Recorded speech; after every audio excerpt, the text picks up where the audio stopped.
Bem-vindo ao nosso tutorial de Rust. Hoje nós vamos desbravar uma forma que a gente usa no Bev Engine para organizar e trabalhar com os nossos dados, que é o ECS. Bom, eu achei que é um conceito às vezes muito difícil de entender, principalmente para quem não é do ramo de jogos, então trouxe aqui para você uma analogia um pouco diferente, que é o uso de Lego. Agora segue aqui minha tela. Nós temos aqui o ECS. O ECS é a abreviação de Entity Component System. Então, como funciona o ECS? Ele é um padrão de arquitetura que é usado em alguns tipos de jogos, ou pelo menos em algumas engines tem esse suporte, ou como default, como é o caso da Bev, ou outras que permite que você trabalhe dessa forma.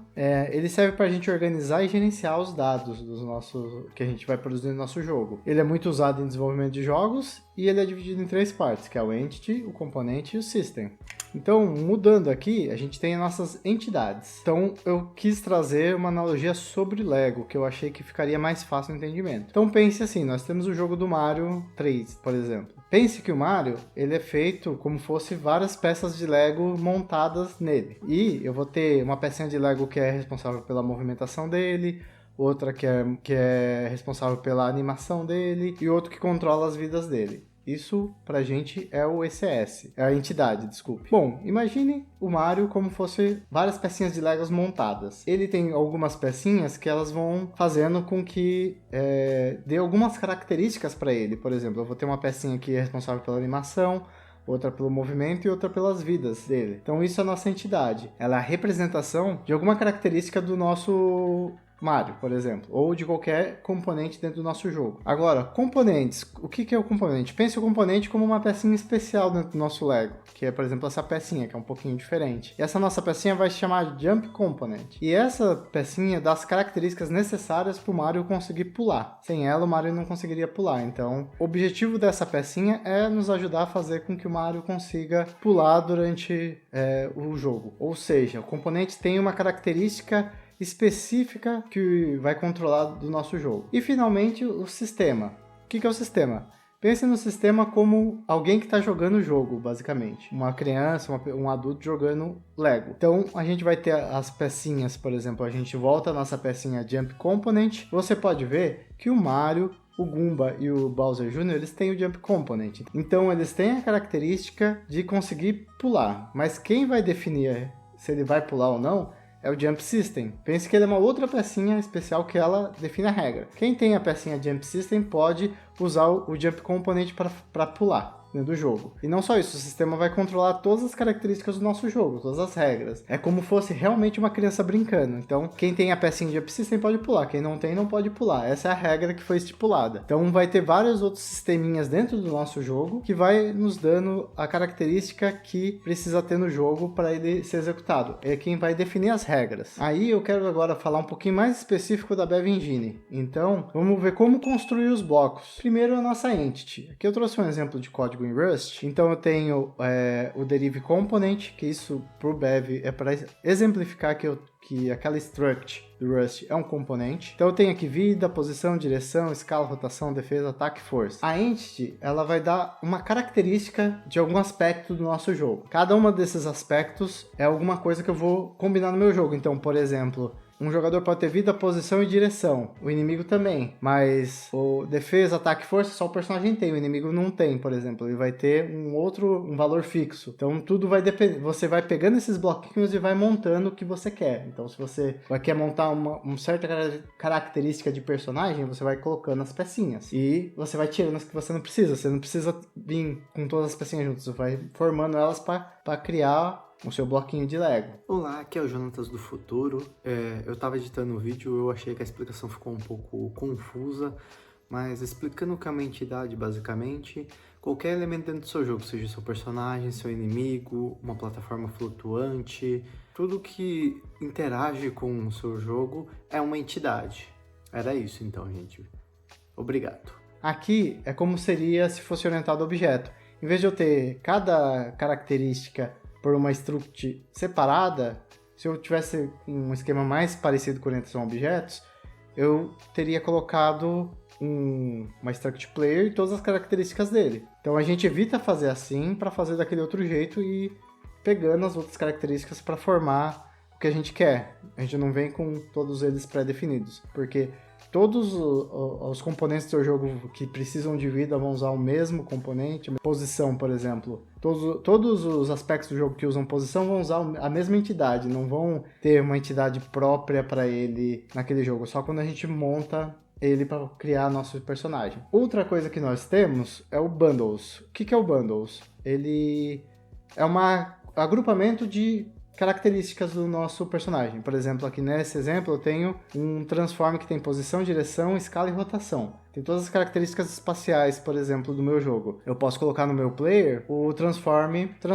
que daí vai ter um bundle e eu vou ter que ir pegando essas características para essa propriedade, né? Essa entidade Transform. Ela que vai ter todas as características relacionadas ao espaço do meu jogo, do meu personagem. Uma outra coisa que nós trabalhamos dentro do Bev Engine é os resources. O que são os resources? Ele é uma característica global dentro do nosso jogo, que não está preso a uma entidade especificamente. E para a gente usar um resource, a gente precisa derivar o resource, que é uma trait global, que é uma trait. Então, no nosso exemplo aqui, a gente tem goals reach e ele é uma struct que está importando de derive. E a gente pode usar tanto com struct, assim como a gente pode usar com enum. E é assim que a gente cria uma struct. Então, a gente cria o enum ou struct, põe o nome e coloca as características que a gente quer colocar naquele resource. E como a gente acessa o resource? O resource, a gente usa a palavra reservada has ou hasmulti, que quer dizer que a gente está querendo acessar aquele resource. Quando for has, é um resource somente leitura, e quando for hasmulti, é um resource mutável. Então aqui nesse exemplo nós temos o goals, que está pegando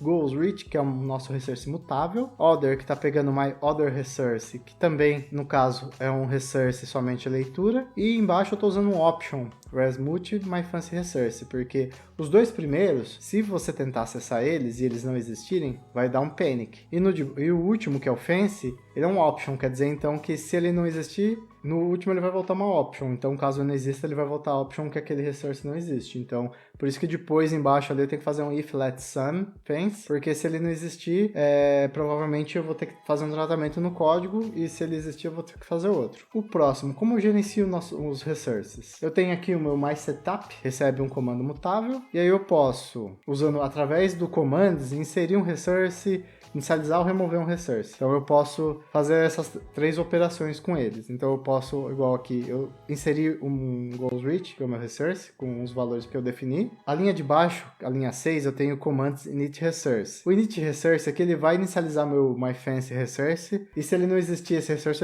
ele vai criar. Então ele vai iniciar o que já está criado, se não tiver criado, ele vai criar e vai inicializar naquele momento. E por último, o commands remove resource é quando eu preciso remover um recurso. Eu tenho um outro recurso, e se ele existir, ele vai remover. Então é assim que funciona, é assim que eu consigo gerenciar, usando o commands do Bev. Outra forma de nós gerenciarmos nosso resource é usando o word do nosso system. Assim, nós podemos ver, por exemplo, na linha 6 ali, a gente está verificando dentro do word do nosso system se ele tem algum recurso, que no caso aqui é o myFancy resource. Se ele não existir, eu vou fazer aqui vou verificar ou inserir um novo resource, que é o goals reach. Então ele está verificando se não existe o myFancy resource, ele vai tentar inserir o goals resource com valores padrões, se não tiver nenhum valor inserido na função do word. Essa é uma outra forma também da gente gerenciar nosso resource. Então ele é interessante para a gente fazer algumas ações dentro do nosso jogo. Outra forma também da gente trabalhar com nossos resources é inserindo no app builder no início do nosso jogo. Por exemplo, nesse exemplo aqui, eu tenho meu add plugins, e embaixo eu estou inserindo um resource que é o starting level com um valor padrão 3, constante aqui. E eu estou iniciando outro resource que é o myFancy resource. Então, eu posso inserir recursos no meu jogo a partir da inicialização dele do app new. É uma forma também de a gente trabalhar com resources. A gente pode trabalhar então com ele na inicialização do nosso jogo, durante a execução do nosso jogo, ou através quando a gente está trabalhando dentro de um Word dentro do nosso jogo, a gente também consegue manipular esses recursos. Então a gente tem essas 3 formas de trabalhar nossos recursos com o Bev Engine. Então, como nós inicializamos nosso resource? Existem 2 formas. A primeira é usando a trait default, para resources mais simples, mas quando a gente quer manipular alguma coisa dentro do nosso Word, a gente tem que colocar a trait from Word dentro do nosso resource. Nesse exemplo, a gente tem 3 traits aqui. Uma a gente está configurando os campos com valor default ali, usando o que é o nosso caso o Game Process. Temos um outro resource ali que a gente está implementando valores customizados, então a gente tem ali um método que se chama Starting Level, que começa em level 1,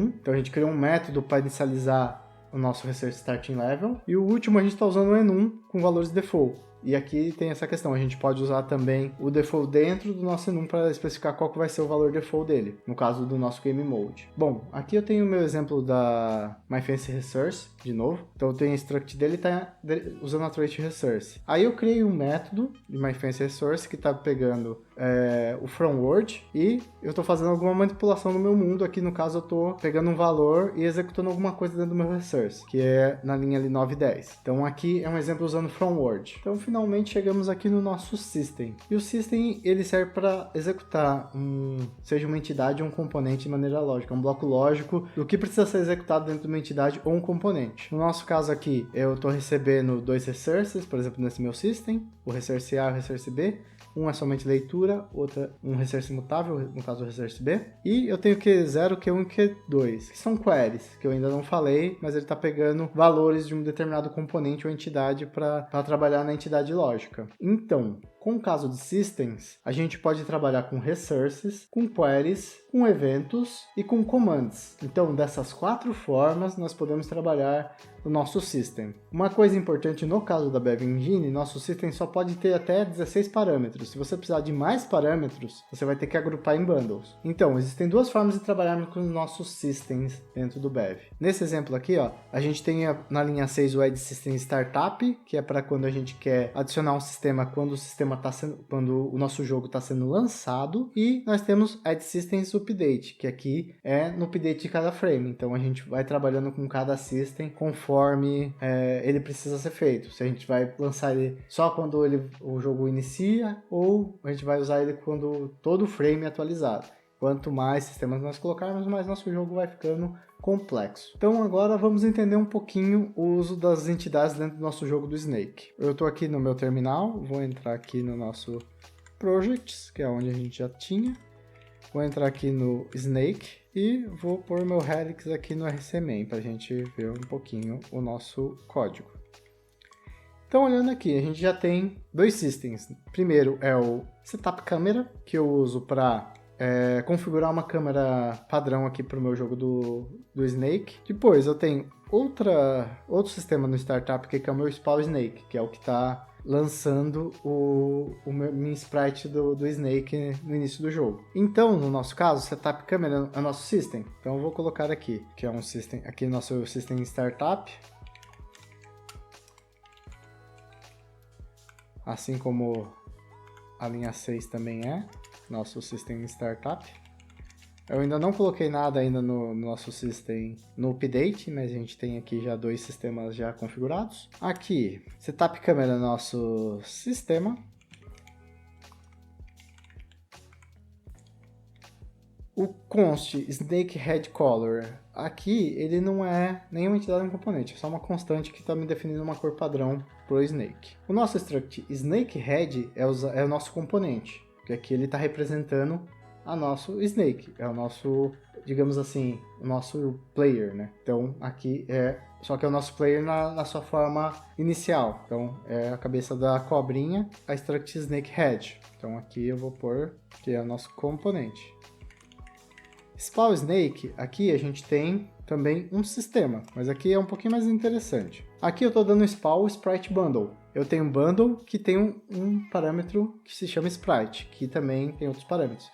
No caso do Sprite, nosso Sprite é uma entidade, que aqui está representando um Sprite qualquer. Eu estou criando um Sprite só definindo a sua cor padrão e usando todas as outras características do Sprite como default. E dentro do meu bundle, ele tem uma outra característica, outro parâmetro, que é o Transform, que representa todas as características responsáveis por dimensão do Sprite. Então, aqui no caso eu só estou usando Scale, que é um Vec3 que eu criei, e o resto também estou usando Default. E depois, as outras características do Sprite Bundle eu também estou usando Default, que é por isso que eu uso o .default. Finalmente, eu estou inserindo o Snake Head no final do meu Sprite. Então aqui eu estou definindo que esse Sprite Bundle que eu criei aqui, que eu lancei no comando, ele usa o componente Snakehead. Então esse componente é uma pecinha de Lego que me diz que esse é o Snake. Então conforme eu vou colocando coisas ou tirando coisas do Snake, ele vai saber que vai ser esse Sprite que eu estou trabalhando,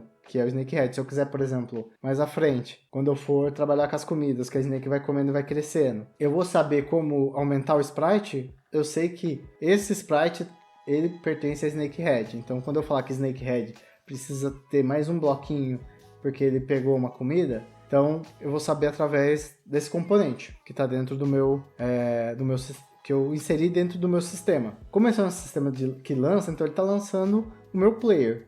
E já estou colocando todas as características nele. Então é isso que está fazendo aqui nesse sistema que é o Spawn Snake. Bom, esse era o vídeo que eu queria trazer. Então, se você gostou, dá seu like, se inscreve para continuar vendo essa série. E caso você tenha alguma dúvida, coloca aí nos comentários. Ou se eu falei alguma besteira aqui também, que você pode colocar nos comentários, que eu gostaria muito de ler e de interagir com você aqui nos comentários desse vídeo. Então é isso, gente. Muito obrigado aí pelo tempo de vocês. Nos vemos no próximo vídeo. Falou!